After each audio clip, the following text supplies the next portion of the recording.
Hey everybody, this is Perch, and we have some DC news. It's almost solicitation time. I think we're going to be getting the December solicitations here in either a few hours or tomorrow. So we'll see their full plans for December. Marvel will be quick to follow, or sometimes beat them out the gate. Who knows? At any rate, we are about to see what December and the end of the year holds for both companies. Remember, both companies came into the year in a kind of an odd state. Marvel was trying to rebound and recover a little bit from the pandemic. They had a number of canceled titles that hadn't shown back up on the schedule. The X lineup was going strong, but we were starting to see some shipping delays and other things that people were aggressively arguing that Jonathan Hickman was going nowhere. Over in DC, they were all in on this Infinite Frontier, this new future state type series of titles, and they were getting ready for a big relaunch. So it's and a lot of questions about would DC survive the year. So here we are at the end of the year.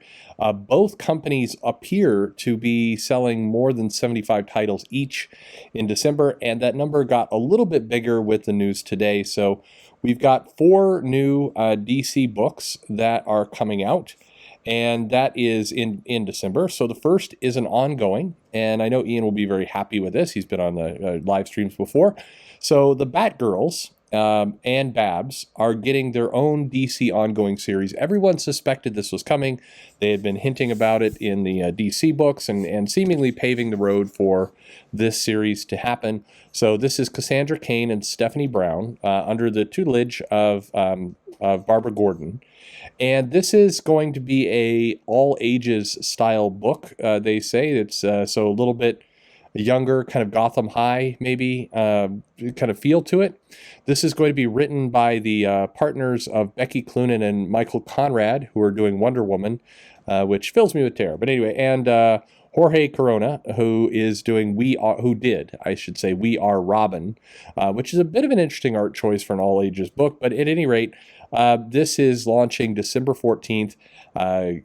Cassandra Cain and Stephanie Brown will be basically a story about how their friendship helped carry them through the dark, gritty, and sometimes scary Gotham City. And it sings with the energy of Linda Linda's rocking out to Claudia Kishi. That is okay. That's an oddly specific analogy, but all right. So the duo will be, as I said, mentored by Barbara Gordon, who is working as Oracle in this book. This is ongoing, and it's it's going to feature the two. It's continuing the Batman kind of venture into all ages territory. Who wouldn't think that a masked vigilante who incites fear in criminals after watching his parents be brutally murdered wouldn't be a perfect all ages title? I'm joking, of course. Batman is fine, but what is unusual about these 4 new books is only one of them is actually Batman. So how about that? So World of Krypton is the next series, and this is basically a limited series. This is 6 issues by Robert Venditti and Michael Avon Oeming Powers. And it's interesting they've got Venditti cited as Green Lantern for his credit as opposed to kind of his current stuff. But all right, whatever. Anyway, this book is basically going to feature the Jor-El's kind of attempt, his plan A to save the planet, and how, of course, we know how that ends, but we'll have Jor-El, we'll have Drew Zod, we'll have Krypto as a puppy, we'll have young Kara Zor-El as Supergirl. And this book is claiming to have action, cosmic wonder, and political intrigue, and is a story as much about Earth today as a fictional world.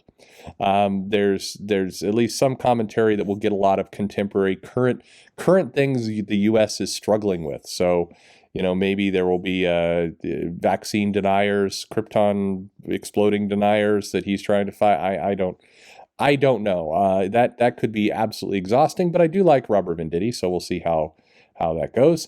And then we have a book that is intended to be kind of at least somewhat connected to the comedy of the Justice League from way back with DeMatteis. This is Star Squadron, and this is a story in which Power Girl and Red Tornado go for money. So they need to make cash. So they basically have a heroes for hire, kind of style of team.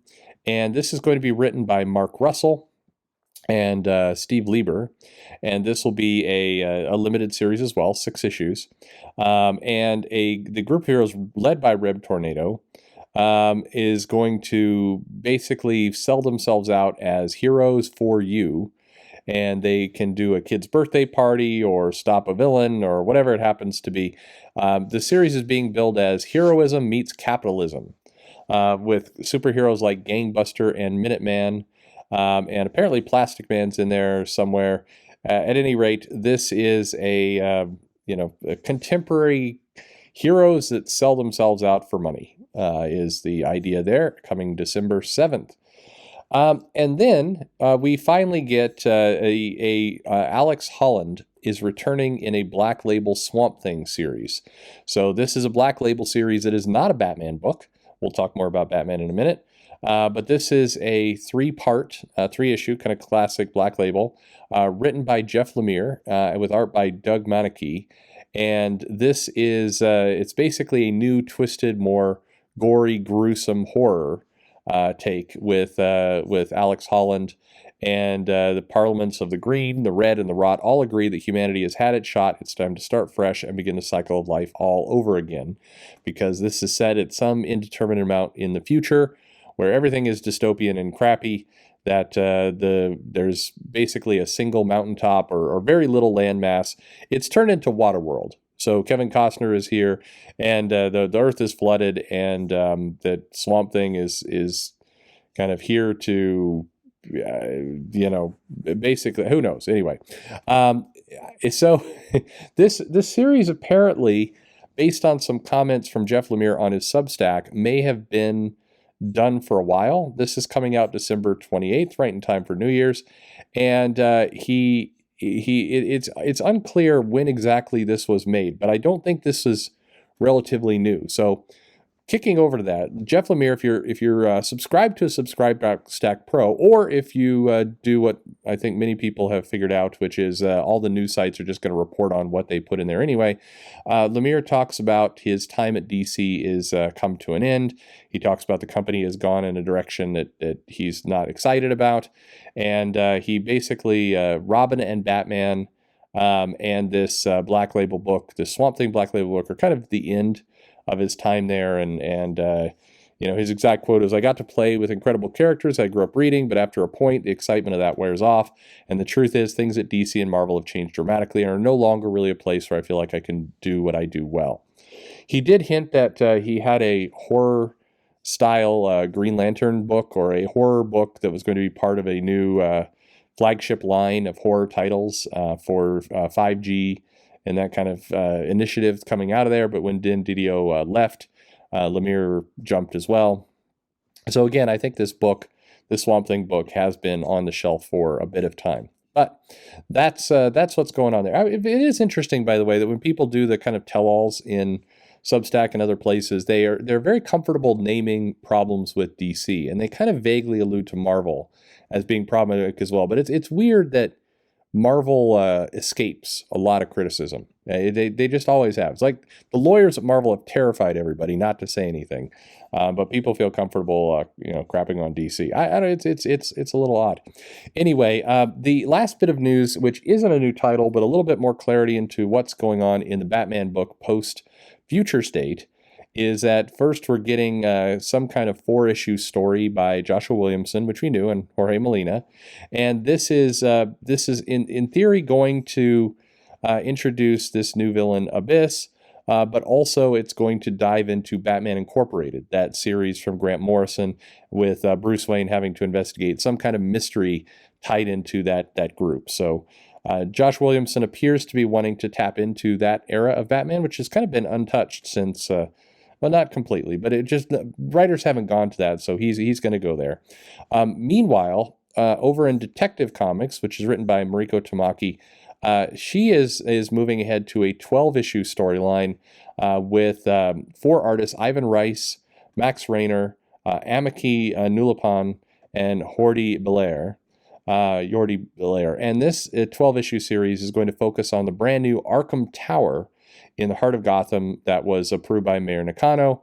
And as you could expect, the tower, immediately the villains take over it, and chaos reigns. And at some point, Batman is going to leap from one building to the other, yelling "Yippee-ki-yay, motherfucker!" and that's how that's going to go.